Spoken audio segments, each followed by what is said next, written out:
지금 제자들이 예수님 말씀에 순종해서 예수님이 호수 저쪽으로 건너가자 말씀하셨어요.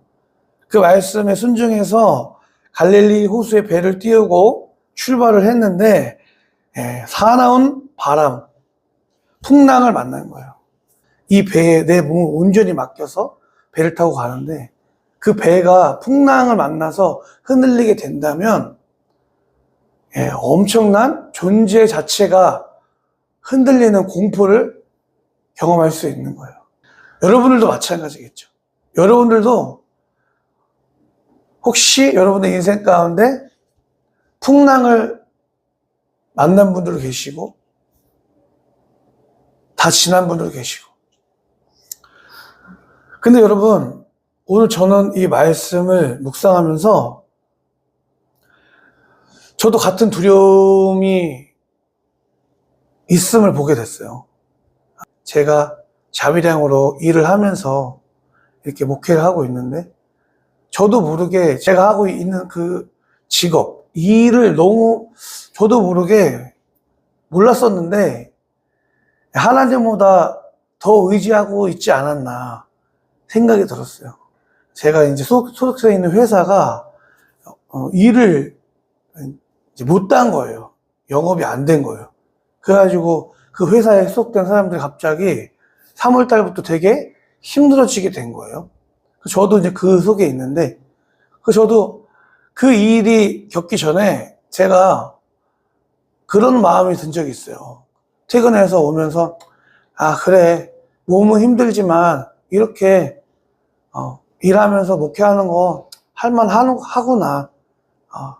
이렇게 하면 되는구나. 좀 안정감을 갖고 제가 생각을 했던 것 같아요. 근데 하나님이 제가 그런 생각을 해서 그랬나? 하나님보다 내가 하고 있는 일을 의지해서 그런가? 아무래도 일을 하면은 하나님 이런 경제를 해결해 주세요 라고 솔직히 기도하지 않았거든요.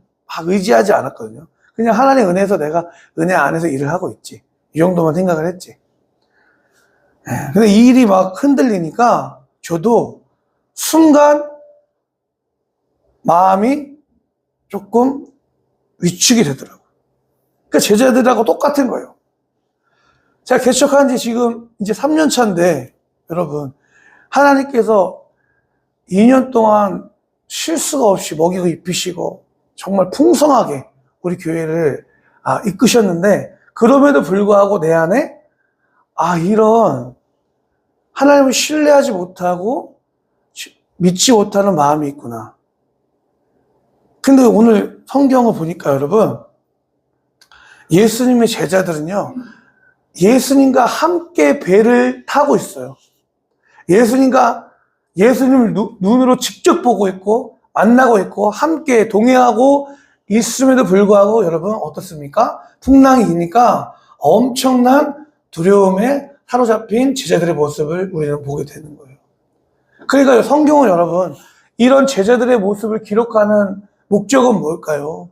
구약 성경 전 역사 가운데 이스라엘 백성들이 하나님의 10가지 기적을 체험했음에도 불구하고 조금만 물이 없거나 먹을 게 없으면 믿음을 가지고 하나님이 주실 거야, 하나님이 좋은 곳으로 인도하실 거야, 하나님이 예비하셨을 거야, 이렇게 믿음으로 반응하지 않고 그때마다 하나님 앞에 원망하고 불평하고 우리를 여기서 죽게 할 거냐고 두려움을 느꼈던 이스라엘 백성들의 그 역사를, 모습들을 민낯을 낱낱이 성경에 기록한 목적은 뭘까요?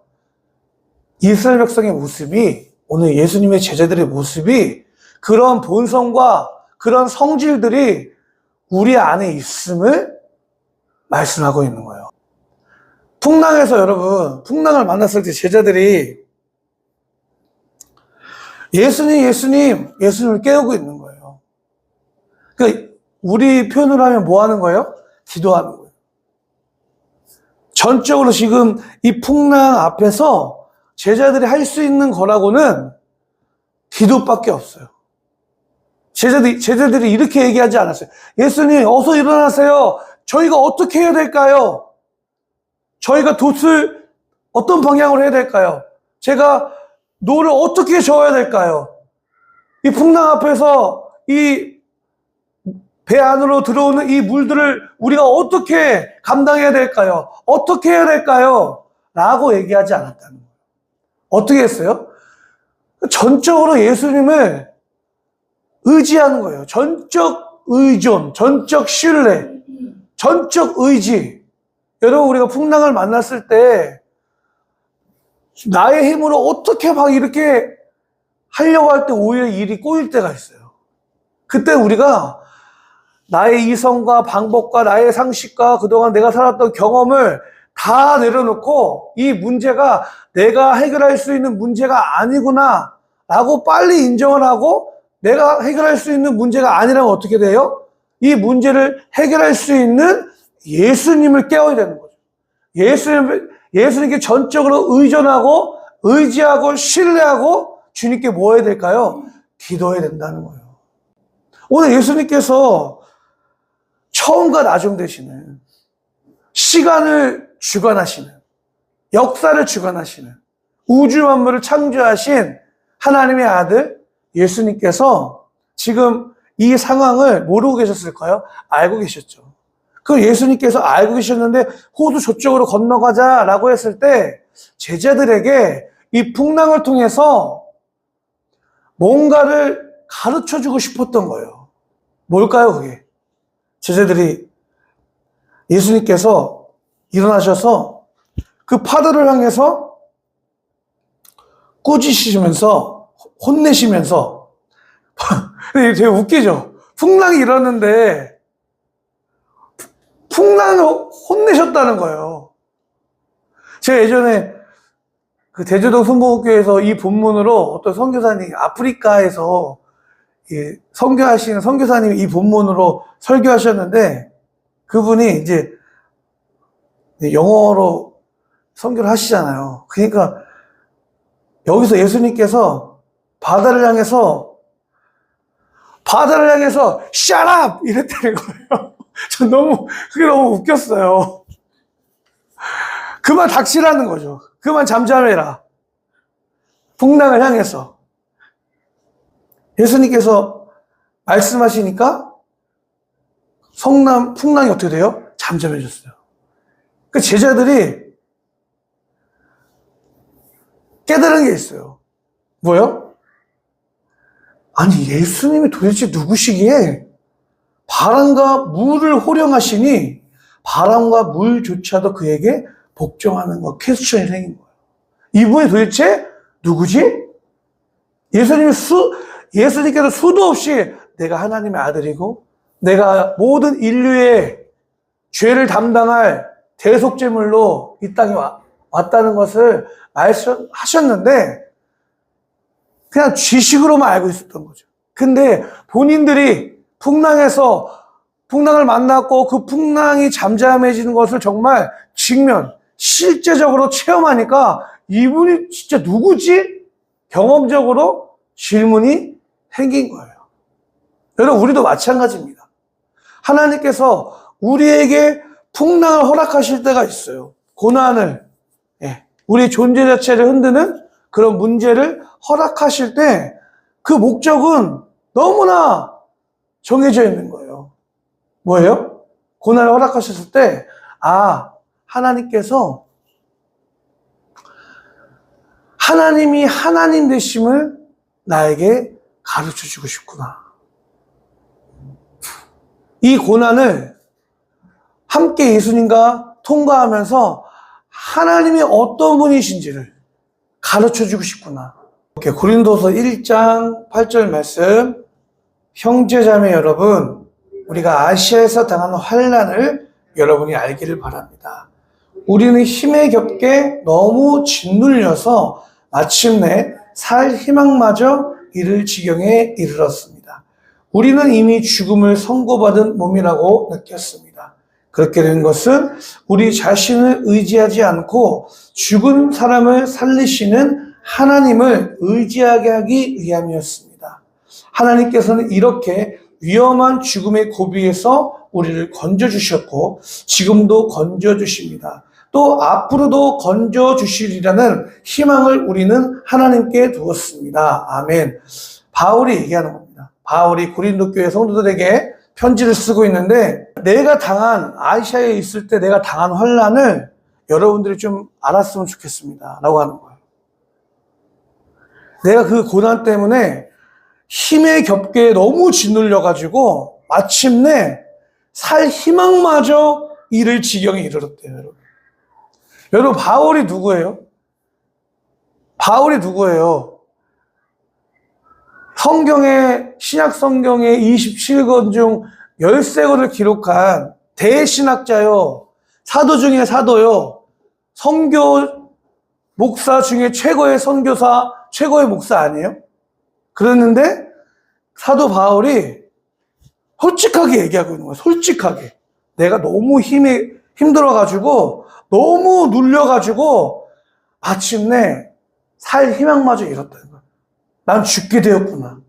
살 희망마저. 더 이상 살고 싶지 않아. 그런 지경에 이르렀다는 거예요. 근데 그때 고난을 당했을 때의 심정은 이랬어요. 정말 살고 싶지 않아. 더 이상 살고 싶지 않아. 근데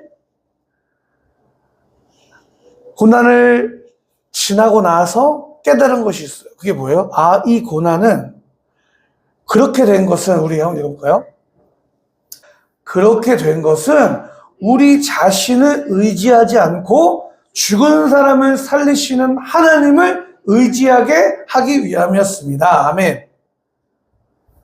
하나님이 내가 살 희망마저 더 이상 살고 싶지 않은 그런 마음을, 그런 생각을, 그런 눌림을 경험하게 하신 이유와 목적은, 그렇게 하신 것은 나로 하여금 더 이상 나를 의지하지 않고, 나를 의지하지 않는 게 뭐예요? 내가 살아왔던 그동안의 경험, 나의 상식, 어떤 나의 계획, 내 생각을 다 내려놓고 그것을 의지하지 않고 이제는 죽은 자를 다시 살리시는 하나님. 죽은 자를 다시 살리시는 게 뭐예요? 모든 사람들이 이거 안 돼 라고 해도 하나님이 함께 하시면 된다라는 믿음. 모든 사람들이 불가능해 라고 해도 하나님이 말씀하신 거라면 된다라고 하는 믿음.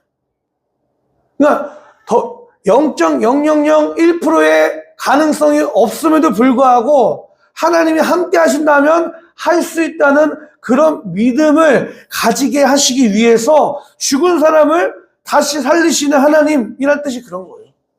그런 하나님을 의지하기 위해서 우리에게 고난, 풍랑을 허락하셨다라는 거예요. 말씀의 목적지는 어디냐면요, 예수님의 제자들이 풍랑을 만났잖아요. 근데 거기서 풍랑이 지금 제자들에게 현실적인 문제예요. 예수님께서 그 문제를 해결해 주셨어요. 그렇죠? 근데 저는 문제 해결해 주시는 예수님을 지금 말씀하는 게 아니라 문제 해결해 주십니다. 근데 우리도 이스라엘 백성들의 모습을 한번 기억해 보세요. 예수님의 제자들의 모습을 기억해 보세요. 풍랑을 잠잠케 하시는 예수님을 만났잖아요. 현실의 문제가 해결됐잖아요. 근데 제자들의 그 마지막은 어땠어요? 예수님을 다 배신했잖아요. 이스라엘 백성들이 엄청난 출애굽의 기적을 체험했음에도 불구하고 그들의 끝이 뭐였어요? 하나님을 원망하고 불평하고 하나님을 떠나는 거였잖아요. 그게 인간 존재의 실체라는 거예요. 그래서 여러분, 하나님께서는, 예수님께서는 이런 현실의 문제를 해결해 주셨지만 정말 제자들에게 원하는 것, 또한 오늘 우리에게 원하는 건 뭐냐면 우리의 죄를 바라보기 원하시는 거예요. 우리 존재 자체가 예수님의 제자들처럼 현실의 문제를 아무리 해결받아도 작심삼일이라는 거예요. 우리 존재, 우리의 본성 자체는, 우리의 성질 자체는, 인간 존재의 실체는 끊임없이 하나님을 떠나기 원하고 내가 내 인생의 주인과 왕 되려는 성질이 있다는 거예요. 그러니까 우리 죄를 바라보기 원하신다는 거예요. 죄의 싹은 사망이요. 죄의 결과는 사망이라고 하잖아요. 그러니까 내가 내 인생의 주인과 왕 되면 그 결과는 실패하고 좌절하고 절망할 수밖에 없는 거라는 거예요. 우리는 관계의 문제를 만나요. 자녀와의 관계의 문제, 부부와의 관계의 문제, 이웃과의 관계의 문제, 여러 가지 문제를 직면합니다. 관계 문제 만났을 때 여러분, 우리 하준이가 엄마랑 막 트러블이 일어났어. 그때 내가 죄인이야. 내가 죄인이기 때문에 지금 이런 문제가 생긴 거야 라고 생각한 적이 있어요? 아니면 진짜 우리 엄마 때문에 진짜 미쳐버리겠네 그랬어요? 100에 100명이면 여러분 다 나를 바라보지 못하고 상대방의 책임을 전가시키고 상대방에서 문제를 찾기 마련이죠. 저부터도 그래요. 저부터도 우리 뭐 관계에 문제가 생기면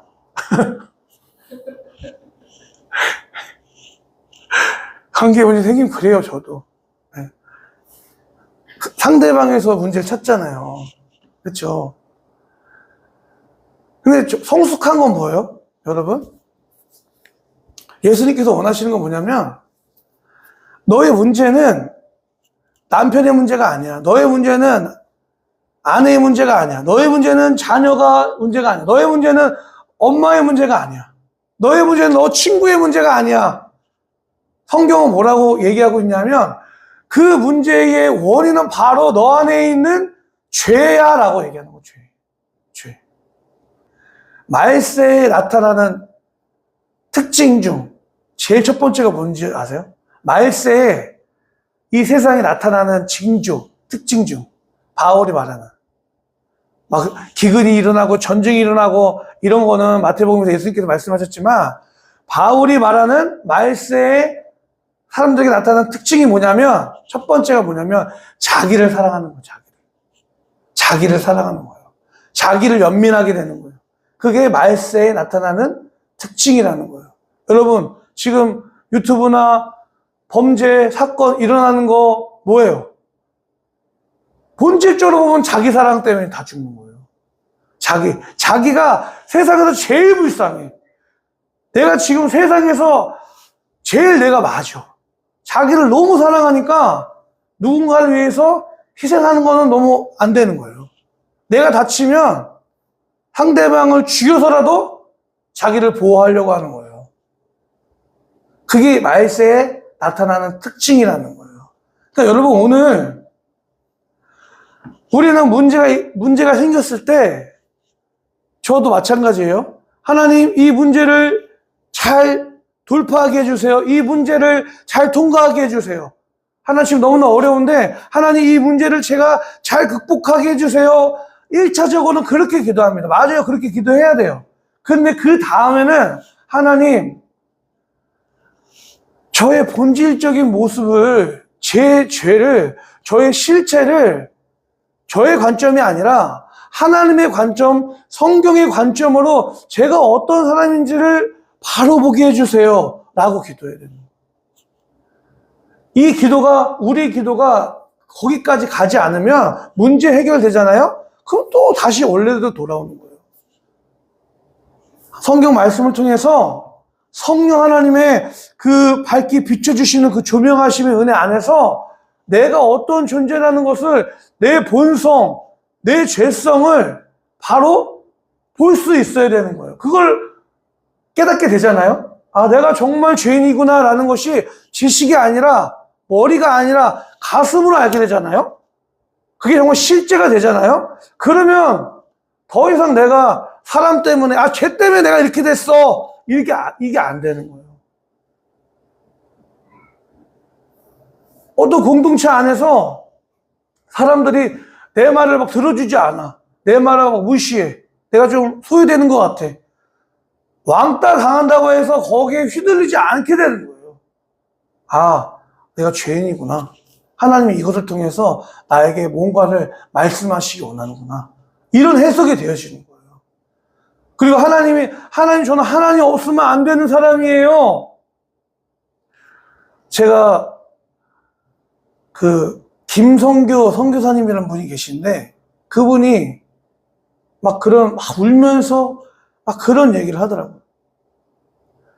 이런 자유주의 신학자들이 성경을 막 건든다는 거예요. 오랜 시간 동안 지나오면서 이렇게 성경이 이렇게 필사되고 또 필사되고 또 필사되는 과정 가운데 성경이 많이 변질되었다. 이게 자유주의 신학자들이, 자유주의, 이성주의자들이. 그 성교사님이 뭐라고 해요? 막 울면서 그렇게. 여러분, 저한테는요, 누가 이거 성경 건들잖아요? 그럼 저는 죽는 거예요. 성경을 통해서 처음으로 저런 존재 자체가, 나는 내 존재 자체가 하나님 앞에서 거룩하고 보배로운 존재구나. 내가 뭘 잘해서가 아니라, 내가 하나님 앞에 뭘 잘해서가 아니라, 그 하나님이 나를 바라보시는 관점이 그 하나님의 하나밖에 없는 아들을 대신 죽게 하실 정도로 나는 그만큼 하나님 앞에 가치 있는 존재구나 라는 것을 알게 한 성경이라는 거예요. 그래서 이 성경 건들면 저는 죽는 거예요. 성경에서 우리가 죄를 지을 수밖에 없는 죄인이라는 걸 얘기하기 때문에, 존재적으로 죄인이라는 걸 얘기하기 때문에 우리가 의가 없는 거예요. 의가 뭐예요? 하나님하고 관계할 수 있는, 하나님 앞에 설 수 있는 자격이 없는 거예요. 근데 자격이 없으니까 예수님이 우리의 자격이 되어주시는 거예요. 우린 자격이 없는데 여전히 자격이 없어요, 우리는. 근데 자격이 없는 자에게 뭐예요? 예수님이 친히 자격이 되어주시는 거예요. 구원받을 그 어떤 자격이 없는데 친히 예수님의 생명으로 예수님이 우리의 자격이 되어주시고 우리의 생명이 되어주시고, 때문에 성경을 건들면 저는 정말 살 수가 없어요. 막 이런 얘기를 하더라고요. 마찬가지인 거예요. 여러분, 저와 여러분이요, 신앙생활 하면서 성경을 읽으면 읽을수록 이스라엘 백성들의 모습을 바라보면 바라볼수록, 아, 내 모습이 이렇구나. 내가 정말 예수님이 필요한 존재구나. 라는 것이 정말 실제되어지고 정말 그것이 지식에서 우리의 삶의 경험과 내 얘기, 내 스토리가 되면 더 이상 뭐예요? 사람의 관계 때문에 힘들지 않게 되는 거예요. 누구를 원망하고 쟤 때문에 이렇게 됐어 라는 게 아니에요. 아, 나 때문에 그랬구나. 문제의 원인이 나구나. 여러분, 이제 마지막으로 적용해 볼까요? 예를 들어 제가 혜선 선도님이랑 싸웠어요.